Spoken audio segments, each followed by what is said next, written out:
Hey guys, it's Luke. I got an email this past weekend, and instead of responding directly, I felt like this was probably a question a lot of people had with, especially this time of this training segment, and so it's probably easier for me just to do a video, and I think a lot of people can help make the decision this way. So, in any case, so just from the email I got, hi Luke, March has arrived, and I was thinking to adjust my paces from 340 to 335. I've been introducing this pace in my last 2 to 3 miles of SOS workouts, but my recovery runs moderate, easy, all that good stuff has been slower.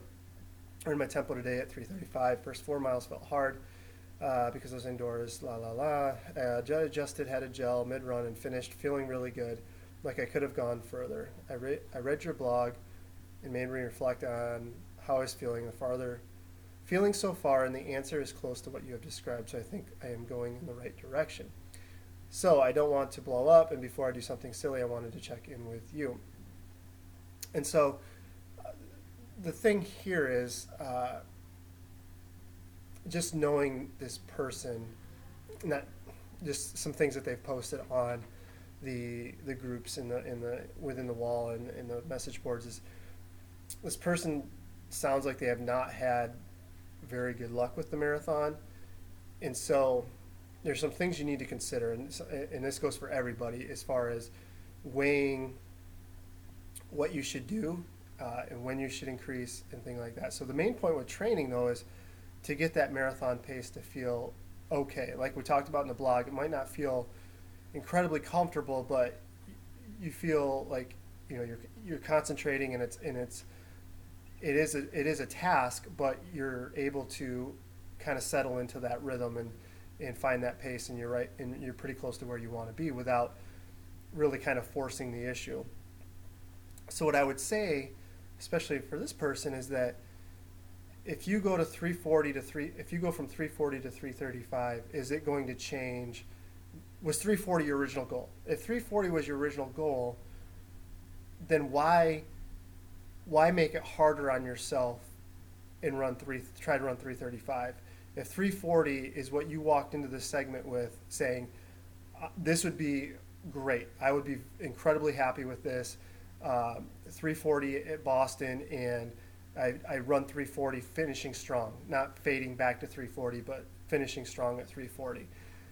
If that was your original intent, then, and you've had a history of poor experiences with the marathon and fading pretty badly, that last 10 miles, last 6 miles, then bumping that up to 335 only increases your chances of that happening again, right?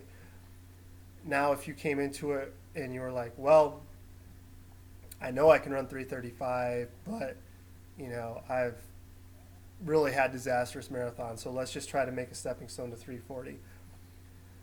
Then it's kind of up to you. The thing is, with 6 weeks to go,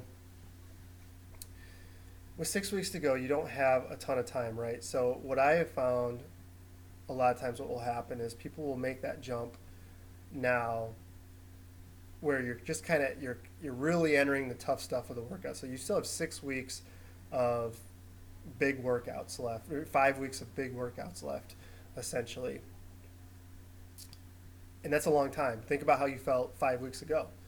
Um, you can change. A lot can change in that 5 weeks. A lot can change in 6 weeks. You know, can you get more fit? Absolutely. That's the whole point of having the length of the schedule that we have. But can you also get burnt out? Can everything catch up to you in 5 weeks, in 4 weeks? Absolutely. So I think you have to weigh those facts as far as, okay, what I started training at, is that what I really wanted to run? And if that's the case, then I would just say flat out, no, I don't think I should bump it up to another training level. Now,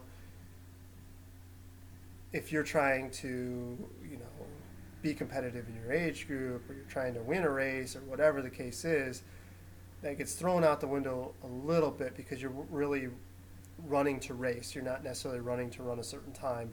And so that changes a little bit of how you would approach training. And if you're okay with, let's use this example, the 340 to 335, If the 335 is in your heart ultimately what you really want to try for, then I guess you can, but you have to be willing to accept those consequences if things don't work out exactly the way you wanted them to. And that's totally up to you. That's not a decision I can make for you. That's not a decision anybody can make for you. That's something you have to think about and really ultimately decide, is that 340 going to make me happy, or is that 335 going to make me happy? But the 335 comes with a lot more risk. And so you have to look at it this way. If I'm training for 340 and I'm pretty confident I can be pretty close right now, then by all means, I would set myself up for having the most success possible.